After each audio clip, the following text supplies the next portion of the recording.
Welcome to the Inside Out Money Podcast. Can't even recognize this place. Too many pieces of our past mistakes. Hi, I'm Maggie, and I believe real change starts from the inside out. So let's work together to improve our money and our lives from the inside out. We will explore all things money and our relationship with it.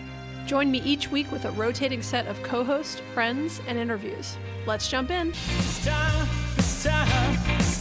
we going round and round and round and round and round. Hi, Erica. Hi, Maggie. How's it going? Just cruising through 2024. How are you doing? Yeah, I'm doing okay. I can't believe there's about a month left in the year. I don't think that hit me until you just said that. It's a reminder to slow down and look at the calendar every once in a while. Yeah, well, we both have Thanksgiving break next week, so you get a little bit of a chance. If your kids being off school for a week counts as slowing down, then you get a chance to slow down. Yeah, I guess there's a conundrum in that one, but yeah, it'll be nice to take the time to be together. Family time. That's what I call it. Not vacation, family time. Nice to take the time to be together. That sounded very sincere. It is. I'm looking forward to it. I think Yeah. work has been very busy, and so I'm genuinely looking forward to the time to disconnect from work and reconnect with my family and whatever I Yeah. want to do. My dad's coming to visit, Aw. so I'm looking forward to that.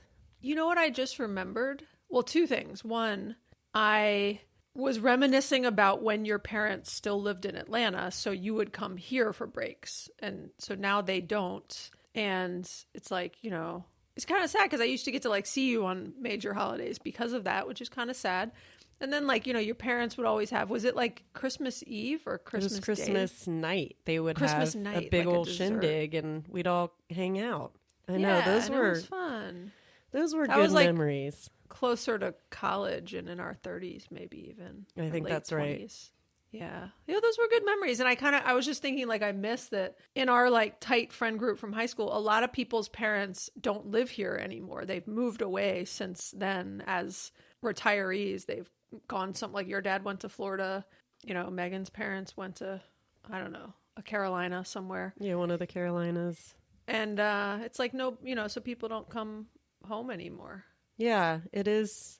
It's a different world than it Season. was. Yeah. Yeah. It just, I guess this is what happens. It's kind of sad when we reflect on it. Those were very Yeah. good times, but we also have good times with the families we've created for ourselves. And True. but that's not what we're here to talk about. I mean, as much as I would love to. I like to kick off every podcast with a sad remembrance story. Yeah, we're here to talk about financial stuff and money moves that you should do at the end of the year. By the time you're listening to this, you'll have, 3 to 4 weeks left in the end of the year, 2024. But you could listen to this at the end of any year, and this should be pretty applicable. And there's some stuff that it's good to remember to do. And we're just going to run through those things. Not all these may apply to you, but hopefully they're good reminders of just stuff that you should think about. I just challenge everyone to, as we're going through this list, jot down some notes of the things that you need to do and use a little bit of that. I know the holidays aren't exactly time off, but most people tend to get some time off work, and it's just a different pace of life, and try to keep up some of that energy to finish the year strong financially and remember to do certain things, and it'll make your 2025 or your next year start off that much better. So Erica, kick us off with the first one. Okay, so the first one, I think this is probably the easiest to do, is spend all of your FSA money. And that's a flexible spending account that you would have opted for at the beginning. Well, I say you opt for in your open enrollment with your benefits, and it kicks off. You get an allotted set of money, whatever you put aside that's tax-free at the beginning of the year, that you could spend on whatever you want. And you have that money at your disposal. Well, whatever you want that's eligible for FSA, right? Yeah. So for your FSA, it's money that is use it or lose it. So if you get to December 31st and you have not used it, you will lose it. at the stroke of literally midnight. just goes away. I always wonder where it goes, you know? Like it just gets eaten. Like who gets to keep it? The company? FSA monster. Yeah, good question. The FSA monster. That's Let's a just leave really- it at the FSA monster and move on. Okay, but maybe this is like a deep expose we have of like, where does that money go? Does it go To the dark web. to the, well, yeah, and that's a spoiler for a later episode, but who does it go to? Where does it go? I am curious about that now. So FSA is very easy to... Wait, I've just Googled it though, Erica, okay? Okay, where does it go? I'm reading the answer. Hold on. Oh, okay. Oh, it does go to the FSA monster. Oh. Just kidding. Oh, boo. It goes back to your employer, actually. And so employers then often use the funds in a variety of ways, offsetting administrative costs, reducing salary reductions in the next FSA year. So they can use the money however they want, distributing the funds equally to employees. So they could actually choose to give it back to people in terms of like where they have like FSA matches and stuff. Sometimes they could choose to give it actually back to the employee if they wanted to. But it's interesting. It goes back to the employer. That's interesting. That's really interesting. And I wonder if there is an audit done to make sure there's no misuse of funds with that. And that's something to think about. I mean, we've already missed open enrollment, but just thinking about like, if you don't think you're going to spend that money, don't put in so much, because if you don't want it going back to your employer, keep it in your own pocket. Yeah, you don't want it going to the FSA monster. You don't want it to go to the FSA monster. But the point of your FSA is we are nearing the end of 2024. You do want to use it. You can use it on any sort of health devices, doctor's appointments, if you need to squeeze in anything for the end of the year. On your whatever your insurance is, it will tell you what's covered. And a lot of like different pharmacies, like Amazon has its own pharmacy, or even just Amazon shopping, or like Walgreens, whatever, CVS, they'll tell you if it's FSA eligible. When I had an FSA, because now I have an HSA, when I had an FSA, like my kids and even like my niece and nephew back in the day always got like tons of Band-Aids in their stockings and things like that. Like it's great stocking stuffer material. But you'd kind of be surprised. I mean, if you like Band-Aids in your stocking, it's great stocking what stuffer small material. child doesn't like? Actually, you're right. My kids did love They don't really love Band-Aids now, but they did love Band-Aids when they were younger. Yeah, it's a winning item for a small child. Especially if they had like cool designs on them, because I normally wouldn't splurge for the cooler Band-Aids. Yeah. But when you got an FSA money to burn, Yeah. it's cool Band-Aids or the FSA monster gets it. So Yep. I'm voting for cool Band-Aids. But you'd be surprised the things that would be covered by an FSA. So make sure you look into that, check and see what your balance is, and use it before the ball drops on New Year's Eve and the FSA monster takes away what's remaining. Nom nom nom nom nom nom nom. I was trying to picture what the FSA monster looks like when it's eating all your money at the end of the year. It's going on a Band-Aid splurge. If anyone is good at art and wants to draw a picture of what they think the FSA monster looks like and send it in, that would be amazing. Right now, the FSA monster is wearing braces. Nom nom nom nom nom. And is like hand puppets. And hand puppets. This is where like you guys would pay to see the video versions of these podcasts. It's great stuff. Okay, wait. A few fun things you could use your FSA on, though. Your funds on, that I never thought about or would have just thought about. Cold plunge. You could buy like a cold plunge tub. You could actually buy like an in-home sauna. So if you have like thousands left, you could like make a big purchase like that. You mentioned like health monitoring devices. Like you actually could get like a Fitbit, and some of those things qualify. A heated massage gun, air compression boots. There's some like cool kind of health related fitness stuff that you could get aside from like, the normal stuff like first aid stuff and sunscreen and, tampons. And peepons. Peepons. Okay.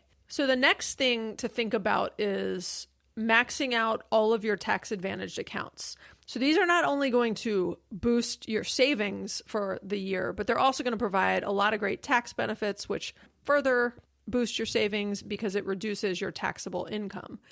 And it's not too late. So even if it's like your last paycheck, it is never too late. You can increase your, last paycheck or two, the amount that you're putting into your 401k. You could turn it up to like a crazy percentage just because if you say like, oh, I'm doing really good for the year and I want to put like, thousands of dollars into my 401k in my last paycheck, and you haven't gotten to the annual federal limit of, which is this year in 2024, it's $23,500 into your 401k or 403b. You could do it. So I just want to remind people, it's never too late. You could do a crazy amount. You could increase the amount so that in next year, you're already sort of set up to put more into that account next year also, and just get into the habit now. HSAs, which are awesome in so many ways. They're like, the HSA is different than a FSA. It's a health savings account. And it is, I'm not going to get into it in great detail, but we did an entire episode on why HSAs are so awesome. It's episode 23 titled 4 Reasons HSAs Are Awesome and How to Maximize the Benefit of Health Savings Accounts. But if you do have an HSA, which you'd only be eligible for if you have a high deductible health plan, the annual limit to put into that is $4,150 for a single person or $8,300 on a family plan. And you want to make sure you've maxed that out, which again, it's never too late to increase the amount you're putting towards that if you're able to change it. On IRA, the annual limit is $7,000 this year. And that one you even technically have until April 15th of 2025 to put in the last year's amount for your IRA. But I still can encourage you to just take care of it in this calendar year if you can afford to do so. And that can also reduce your overall adjusted gross income. And so you pay less taxes as a result of contributing to an IRA. And yeah, you just want to make sure you're thinking about maxing out any of your tax advantaged accounts. And the one thing I'll remind people on that is, especially on like 401k and 403b, when I say maxing out, a lot of people will like nod to me that they're already doing that. But what they mean is they're taking the full amount that their company is matching, which of course that's like the baseline of what you want to do, right? If your company matches 6%, you definitely want to put in 6%. But I'm talking about maxing out to the federal limit, which is $23,500 this year. And that is such a powerful thing because that is tax-free, right? It reduces. So if you make $100,000 a year and you put $23,500 into your 401k, instead of being taxed on $100,000, you're taxed on 76. I was like doing that math in my head, 76,500. It's just an incredibly powerful thing to do. And then obviously that money is invested in growing, and the longer it can grow, the better. And so maxing out your tax advantage accounts is one of the best things you can do. And it is not too late. So go put an extra amount into your 401k for your last couple paychecks of the year, or even just your last paycheck of the year. One other quick one that's semi-related while we're talking about taxable stuff is tax planning. So we're not going to get into like detailed tax advice on this episode, but just thinking about any last minute deductions or credits you might qualify for. Charitable donations, if you're really advanced in doing your own tax loss harvesting, good for you. Make sure you are doing some of that before the end of the year. Obviously, the 401k and HSA contributions we just mentioned are some of the biggest things from a tax optimization standpoint you can do. But I think like thinking about charitable contributions, and then also any sort of like final deductions or credits. Sometimes people are thinking about buying an EV, and there's rumors that an EV credit's going to go away next year, or certain cars run out. That example wasn't meant to be relevant right now, but it probably is relevant right now because we really don't know what's going to happen with a new president coming into office who historically has been less supportive of clean energy, EV.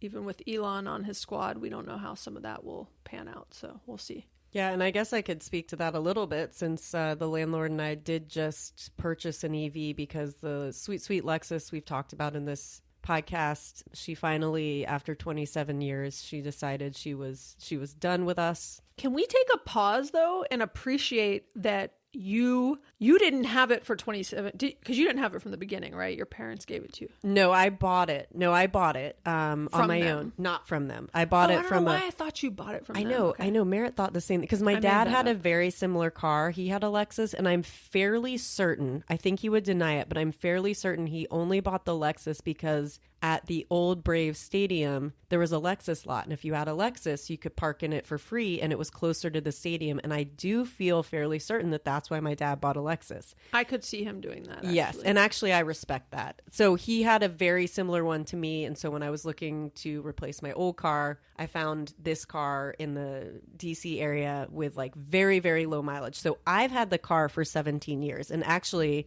I bought the car a month into the landlord and me dating. So this car has been with us the whole time we've been together. Yeah. That's impressive. Yeah. So I have... Tell the landlord congrats on making it longer than Lexus.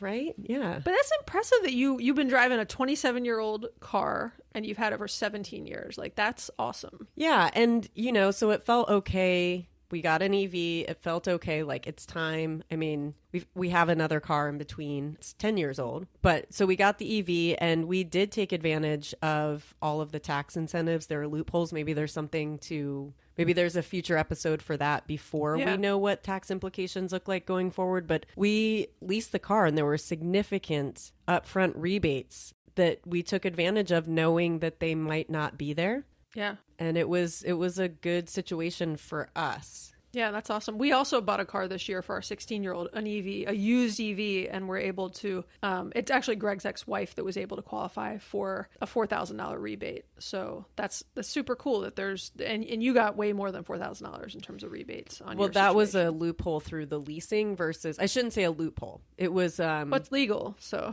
it's legal, Yeah, right? right.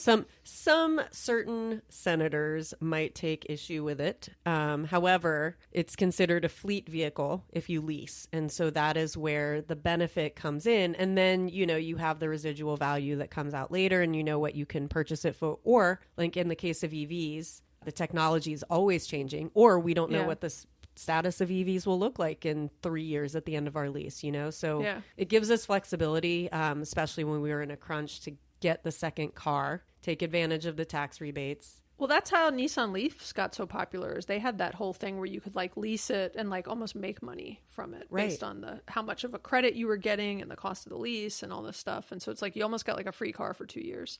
And a lot of companies, actually, this is a really good one. A lot of companies, so my former company, which was a renewable energy company, offered a match for EV leasing, purchasing. So you basically got free You money mean to their employees? to their employees. Oh, as an employee benefit. That's pretty as cool. an employee benefit. So a lot of people at the end of the year were like, well, this is free money to get an EV, which supports what we're trying to accomplish in our company goals anyway. And so it was a really great benefit. So if your company has something like that, you're looking to take advantage of the tax rebate for an EV, that's also something to explore before the end of the year, because that was an end of year thing. Yeah, that's awesome. Okay, so what's next? All right. So next topic for discussion is health appointments or scheduling procedures before your deductible starts over in 25. Your deductible on an insurance plan is the amount you must pay out of pocket before your insurance provider starts to pay. And these deductibles generally reset on January 1st. So if you've already reached your deductible for the year, take advantage of reduced health costs and make any outstanding medical appointments by the end of the year. If you wait until next year, you'll once again need to reach your deductible before insurance kicks in.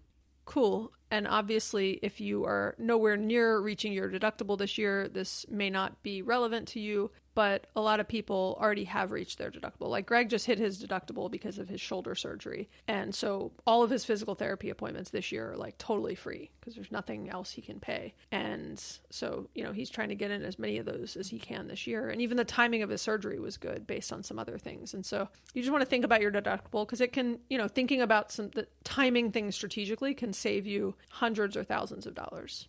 Another quick one is this is a good time to check your credit report. Make sure everything looks right. Cancel any cards you're not using. I will say don't cancel your oldest credit card because that often can actually have an impact on your credit score. If you have like old department store credit cards, I always had like a Home Depot card or a Macy's. Like I don't even remember when I signed up for some of these things. I've canceled all those cards over the years. And you can always request a free copy of your credit report each year from each of the 3 credit bureaus by visiting annualcreditreport.com. So you legally get like one of those free per year, and that site will get them all for you together. So it'll get you your credit report from Equifax, Experian, and TransUnion. There's also a lot of other ways that you can get versions of free reports online. A lot of credit card companies offer them now and different things, but actually look at those. And then Erica and I are probably going to do one of our next episodes on this topic, but also freeze your credit while you're thinking about this too, because we'll get into more reasons why, but you should always have your credit frozen. It's one of the best ways to protect your credit. And it's a little bit more of a hassle. Like I know when you just bought a car, you had to unfreeze your credit to qualify for this lease. But all of this is free, right? It's free to freeze your credit. It's free to unfreeze it. It's free to thaw it, whatever you want to call it. We'll talk more about that in a future episode, but I would encourage people to use this time at the end of the year to check your credit report and just make sure everything looks legit on it and that there's no issues, because identity theft and just funky things happening is more and more common these days. So that's a lot of the like kind of basic things that people should do at the end of the year, like the regular kind of financial stuff. We want to help you like level up and do some other things that you may not have thought about to just finish out the year strong and start 2025 or next year out even stronger. All right. Another really important thing to do, and we've talked about this a lot on this podcast, is unsubscribe to emails so you're not tempted to buy things and then you can do less in 2025. You want to kind of reduce temptation, reduce clutter, unsubscribe to emails, report as spam, whatever you need to do. Don't give your email address if you think you're going to start getting all these things. It's a slippery slope, and then you start getting things that you didn't even know you signed up for. I've been doing a lot of this lately. And I love on Gmail how they have that unsubscribe thing at the top, so it's a lot easier. You don't even have to like go through the normal unsubscribe, and it's just a nice feature on Gmail. I did hear one thing on another podcast where, and I think it was more in relation to like politically motivated text messages, which we all got a ton of. But sometimes if you sign up for text for different products and it says like text stop to stop. Well, apparently if you text back stop, they actually send you more. It's like prompting them. So what you need to do is report junk on your text messages, and then it makes them go away, in theory. Oh, that's cool. Good to know. Yeah. So another thing to add on to this is audit your subscriptions that you have and cancel the ones that you're not using or that you can live without. So you can check in your iPhone by going to settings and click on your name at the top, and then subscriptions through what you've paid for with Apple. You can also check and then you can like, when you do that, Erica, you can like literally with one click unsubscribe to things that you might be paying a monthly fee for and not realize it. It's really easy if you go into that through the iPhone way that you just said. Yeah, you can also check your credit card statements, or to simplify the process completely, you could consider a service like Rocket Money, which identifies recurring subscription costs, and it's free for them to find your subscriptions, but they'll only cancel them for you in a paid version. So it's nice that they can find it for you. You take it upon yourself to do that.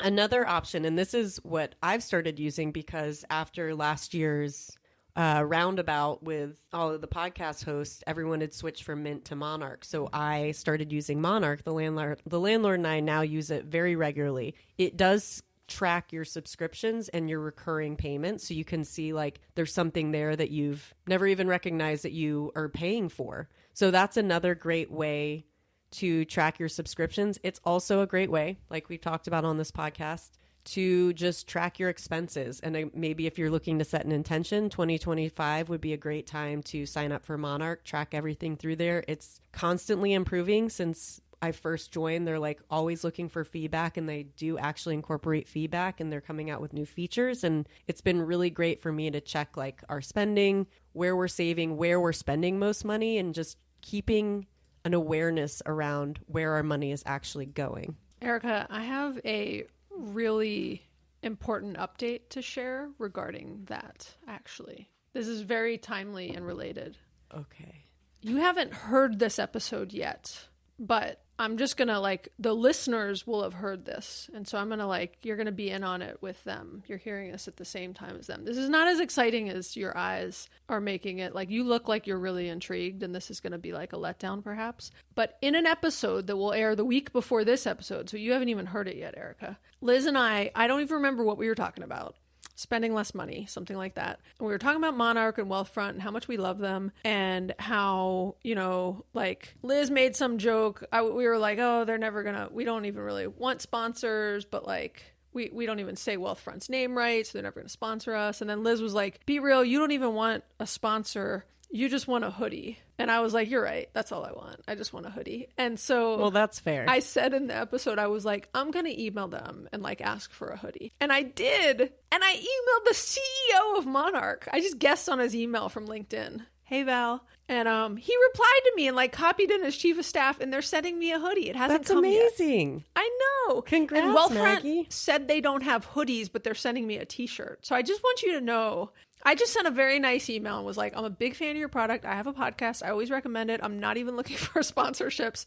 I just want a hoodie. And I was like, it was a joke on a recent episode, and I just really am a big fan, and I would love to rock your hoodie. And yeah, I go big. So when I'm like, I'm not sure who to email, I emailed the CEO of Monarch. Yeah, I went to LinkedIn and was like, let's start at the top. And then for Wealthfront, I think I did email someone I found on LinkedIn, but first I just emailed their support, and their customer service actually got back to me and was like, we don't have hoodies, but we have t-shirts. We'll send you one. And they were all very nice. That's So, amazing. just made me like Monarch that much more. That all is, I had to you say. know what? Like, that's probably the best advertising for them, is just showing can get, what yeah. they're, it's not even customer service. It's just, wow, you like our product? Here, represent it out in public for us. And you Great. you went to the trouble to like email me and ask for a hoodie, and yeah, I'll send you a hoodie. So yeah, anyways, I'm very excited for that. And a little secret for Monarch, I was like, and if she was like confirming the size, and I was like, well, it's not too much trouble. My husband's actually a bigger Monarch fan than I am. He does all the work, and so hopefully they're sending one to Greg also. Oh, We'll see. that's really nice. I haven't told Greg yet. I'm going to surprise him. It's his only Christmas present is going to be a Monarch hoodie under the tree. He's going to be so That's happy. amazing. See, Okay. talking about saving money nonstop. I know. Yeah, exactly. Oh, yeah. See, works. One less thing to spend money on. Okay, so moving on, because I can't remember what we're talking about. I'm just so excited for this hoodie and t-shirt to arrive, As you should be. as I should be. And I sent Liz a copy, and I was like, I'm so excited because we were joking about it. Okay, so next thing. Review. This is a lot. You might not have the energy for this. And if you don't, you can push it on to your New Year's resolution list. But review your insurance policies for like health, auto, home, life insurance. Make sure your coverage is right. It's good enough. Look at what you're paying. Ask some friends what they're paying. Ask some friends in a similar location. Like, it's maybe not quite as helpful for me to ask Erica in Portland what she's paying, because there are some like differences in parts of the world and regions and things like that. But it is like, for me to ask someone down the street from me that has a similar number of kids to me and like similar values of cars, I asked my friend Merritt, like, what are you guys paying for car insurance? And it's helpful to like get a gut check of like, am I paying too much? Am I paying too little? That's a first step before you even go to the trouble to get another quote and shop around. But just check things and see. I always like the reminder to like make sure your home insurance coverage actually is the cost to replace your house. I've known people in my neighborhood whose houses have burned down from a fire, and they've said, their biggest learning is that they didn't actually have enough coverage to rebuild a home in the current prices today. And so, you want to make sure you're insured at the right levels, not too much, not too little, and that you're paying fair prices, which might involve shopping around if you have the energy to do that also. And if you're thinking about life insurance, Liz and I recently did an episode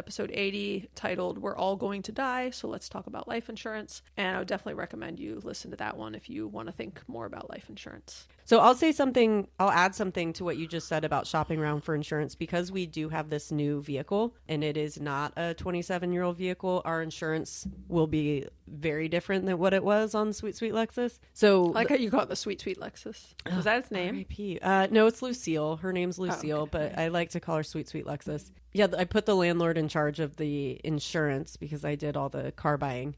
And he's going to use this as an opportunity to shop around, because we're recognizing Shop this around. Shop around. Shop Nope. around. Let's be done with that. Okay, thank Did you. you? But you heard that? Did you hear Liz and I doing that one? It was in an episode. You got to listen to the episodes, Erica. No, I'm sorry, I'm behind on life. I know. I'm giving you a hard time. I'm gonna just go on a bender of all the Inside Out Money episodes, and then I'll hear it, and then I'll come back and let's re-record this and be like, yes, I did hear that. I did hear when you and Liz did that. Shop around. Shop around. Oh, it's happening again. Shop around. Well, Liz sings it better than I do, but yeah, okay. It's not happening anymore. Keep going. Okay. So shop around. The landlord will be shopping around. We're recognizing that this is almost like the expectation around companies like this. You kind of just have to see what your rates are, use them to negotiate with your current car insurance company or homeowner insurance, whatever your insurance company is. But so that's something that we are doing, and not just saying, okay, well, we're with this company, we're going to just by default go with this company. Yeah, exactly. And speaking of rates, this might also be a time that you want to start to think about considering refinancing any high interest debt. So this could be, credit card debt, other things, but it could also be like your home. The Fed has cut rates twice recently, and we're still not seeing mortgage rates drop as much as I think some people expected, but it could be a time where you want to kind of crunch the numbers and see if it makes sense for you. And remember, you want to look at the total cost of things. So there's origination fees and other costs when you're refinancing. It is not free, but you might want to think about if you do have higher interest and you want to, shop around. Okay. You get the idea. Last one while I'm like rattling off a bunch. This is a good time to check your emergency fund. Make sure it's in the right place. You've got enough money in it, and try to like beef it up a little bit if you don't. Liz and I did an episode 55 titled Our Formula for how much to keep in your emergency fund. And there's actually like a really well thought out way that Liz came up with on how to think about how much to keep in your emergency fund. And again, just a good time of year to check it out and think about if you need to beef it up a little bit or tofu it up a little bit. Is that can I say that instead of beef it up? If you want to tofurkey it up a little bit. I like that. So another good thing to do is set up an automatic savings if you haven't already. You could set up automatic transfers to your savings account to ensure consistent saving throughout the year. I think you can do this through your paycheck. You can do it through your own bank. There are various ways that you can do it for whatever makes sense and feels right for you. It doesn't have to be a ton, but it's nice to have that money be out of sight, out of mind, and you know that it's going to your rainy day fund, something you're saving up for. It just helps with accountability for spending and saving or not spending.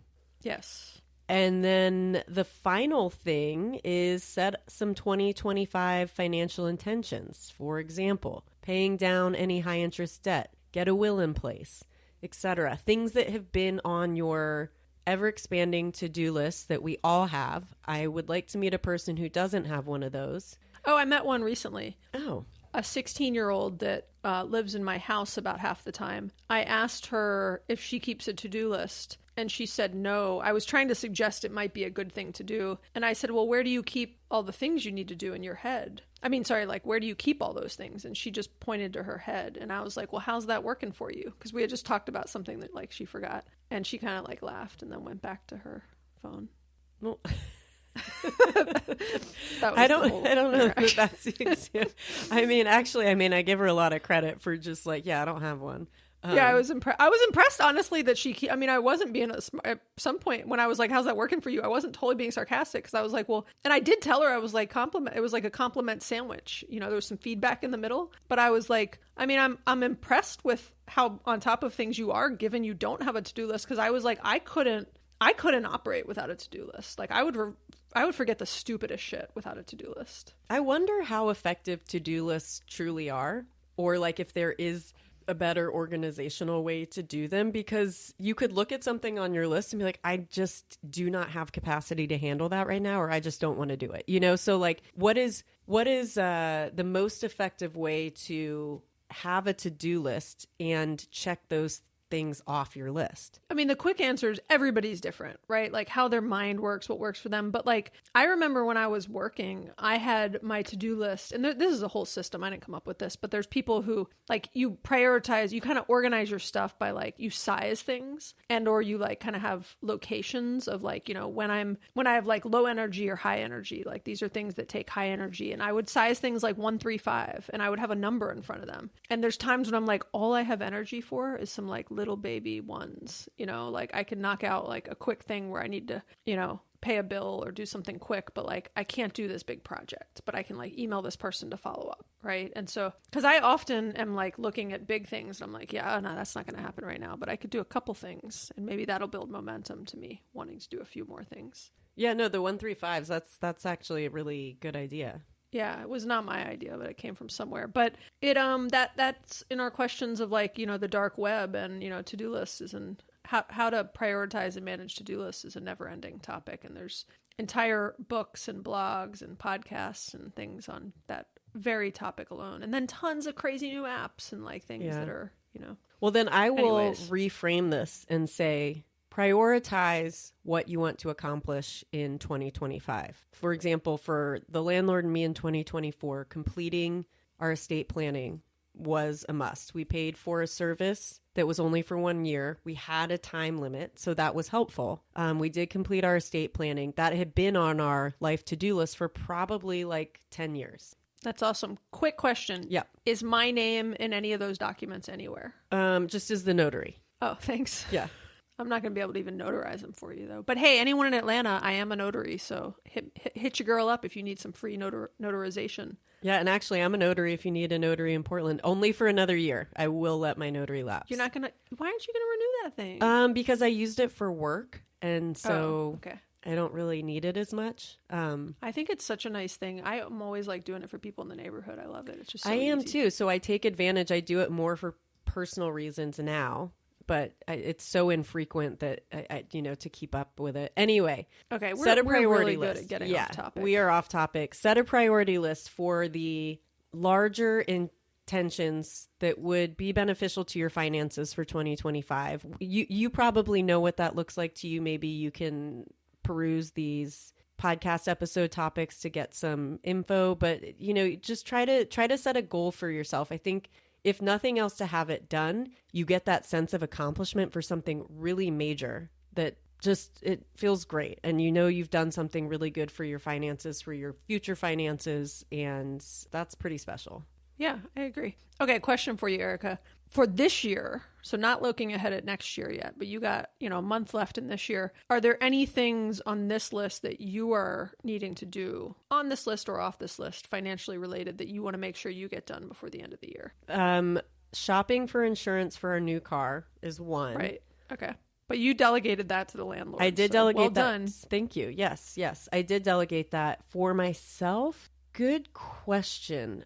I don't have anything in mind. Do you have something in mind for yourself? I did realize as I was doing the show notes for this, I was like, wait, have I put money into my IRA yet this year? And I love the Fidelity app because you go in, you open your IRA, it like immediately shows you you've contributed nothing this year. And so, yeah, I'm going to put $7,000 into an IRA because that will reduce my adjusted gross income, which helps with our insurance premium subsidy, even though I don't really want more money in my IRA. So Okay. I'm sort of like future problem to deal with. Okay, then yes, You're going to put money in an IRA.